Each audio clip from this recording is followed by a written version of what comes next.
नमस्कार, success with Navneet जेएमएच में आप सभी लोगों का स्वागत है। सिर्फ और सिर्फ यहाँ पर सच्ची सटीक खबरें आपको, युवाओं को, अपने भाइयों को दी जाती है। चैनल को सब्सक्राइब कर लीजिए, बेल को दबा लीजिए। दोस्तों, सबसे पहले आपको बता दें पहली बड़ी खबर क्या निकल कर आ रही है। दरअसल दो खबरें होने वाली है। पहली बड़ी खबर आपको बता दें, आपका फाइनल रिजल्ट आ चुका है। फाइनल रिजल्ट आ गया है आरबीआई का, reserve bank of India. RBI का अगर आप लोगों ने फार्म भरा होगा 2019 में 23 दिसंबर को ये फार्म भरना शुरू हुए थे।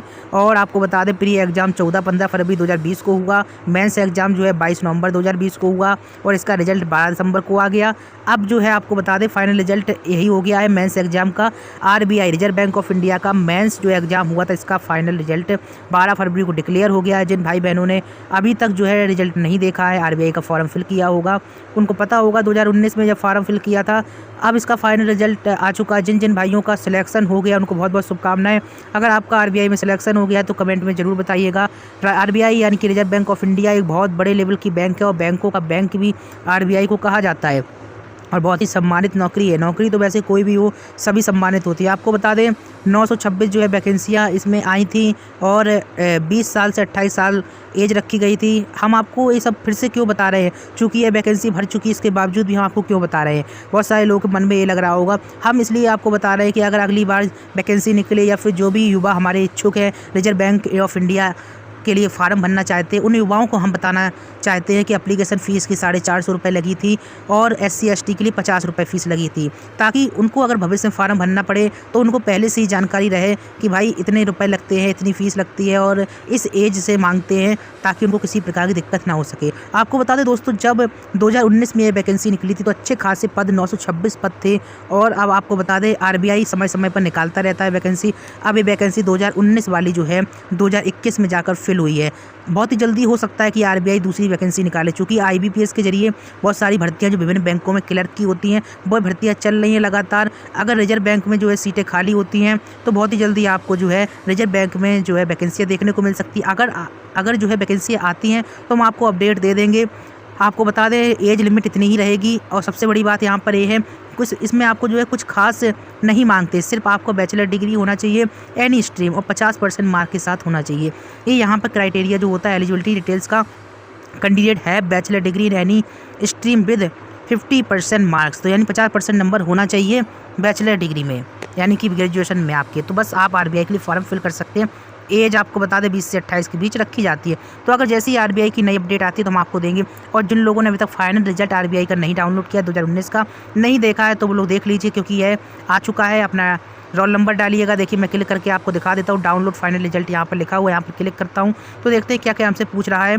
यहाँ पर देखिएगा सब डिटेल दी जा रही रिजल्ट के बारे में, पूरी जानकारी दी जा रही। Requirements of assistant 2019 display of roll numbers of finally selected candidate for appointment in the bank से न्यू दिल्ली ऑफिस, यानी कि नई दिल्ली के ऑफिस में जो कैंडिडेट का जो सिलेक्शन हुआ है उनकी यहाँ पर लिस्ट है।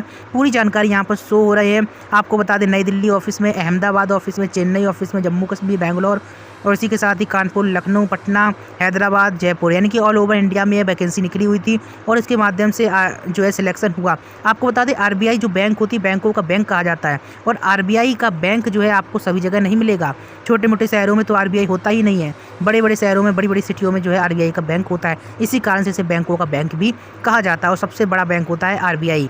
और आपको बता दें इसमें सबसे ज़्यादा सैलरी मिलती है, सबसे ज़्यादा सुविधाएं मिलती हैं और बहुत कुछ मिलता है इसमें। बस आप लोग एक बार सिलेक्ट हो जाइए, बहुत कुछ मिलता है। अगर आप चाहेंगे कि इसके बारे में हम कुछ स्पेशल वीडियो बनाएं, स्पेशल न्यूज़ दें, जैसे कि सिलेबस वगैरह के बारे में कहाँ से कहाँ तक पूछते हैं, क्या पूछते हैं, तो आप कमेंट में आरबीआई लिखिए। अगर आरबीआई जितने ज़्यादा लोग लिखेंगे तो हम इसके बारे में आपको सिलेबस के बारे में बहुत ही महत्वपूर्ण जानकारियाँ देंगे, ताकि अगर भविष्य में यह पेपर आए तो आप लोग सिलेक्शन पा सकें।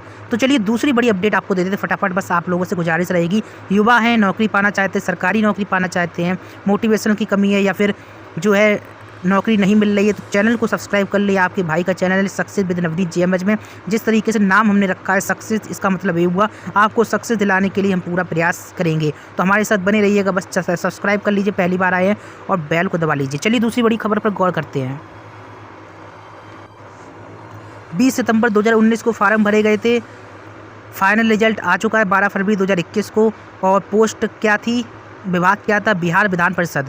जी हाँ, बिहार विधान परिषद, बिहार सचिवालय ग्रुप डी का जो है परिणाम आ चुका है, आप लोग डाउनलोड कर सकते हैं। आपको बता दें इसमें जो है ग्रुप डी जैसे कि नाइट गार्ड, दरबान, फर्राज, सफाई कर्मी, माली और जितने भी ग्रुप डी के जो हैं पद होते हैं, ऑफिस अटेंडेंट, इनके जो वैकेंसियाँ निकली थी 2019 में, और इसका जो है फाइनल रिजल्ट जो है 12 फरवरी को आ चुका है। 96 टोटल वैकेंसी थी।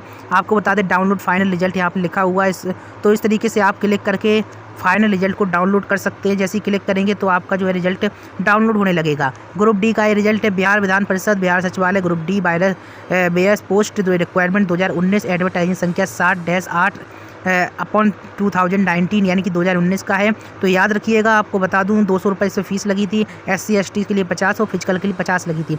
हम हर बार इसलिए आपको बता देते हैं, अगर भविष्य में यह वैकेंसी फिर से निकलती है तो आपको इसी तरीके से फ़ीस देनी पड़ेगी। आपको बता दें एलिजिबिलिटी हमेशा 10th पास यानी कि मैट्रिक या फिर मैट्रिक या हाई स्कूल समकक्ष होता है, और इसी के साथ ही हिंदी और इंग्लिश की नॉलेज भी इसमें मांगी गई थी। किसमें? बिहार विधान परिषद में, यानी कि आपका पेपर जो आता है उसमें इंग्लिश भी आती है, तो इसी कारण से इंग्लिश की भी नॉलेज मांगी गई थी। इंग्लिश नॉलेज का मतलब ये नहीं है कि आपको इंग्लिश बोलना है, यहाँ पर समझ लीजिए इंग्लिश आनी चाहिए, आपको पढ़ना समझना आनी चाहिए। बेसिक इंग्लिश होती है, ऐसा नहीं कि बहुत बड़ी इंग्लिश, बहुत बड़े टफ लेवल की इंग्लिश आपको बोलना है, अंग्रेज बनाना है, ऐसा कुछ नहीं होता है। सिर्फ आपको हल्की फुल्की इंग्लिश आनी चाहिए पढ़ना। जैसे कि लेटर आया या कोई कुछ पत्र आता है तो आपको समझना चाहिए। प्रिंसिपल लिखा है तो प्रिंसिपल समझना चाहिए किसका मतलब हुआ, डायरेक्टर लिखा है तो इसका मतलब क्या हुआ।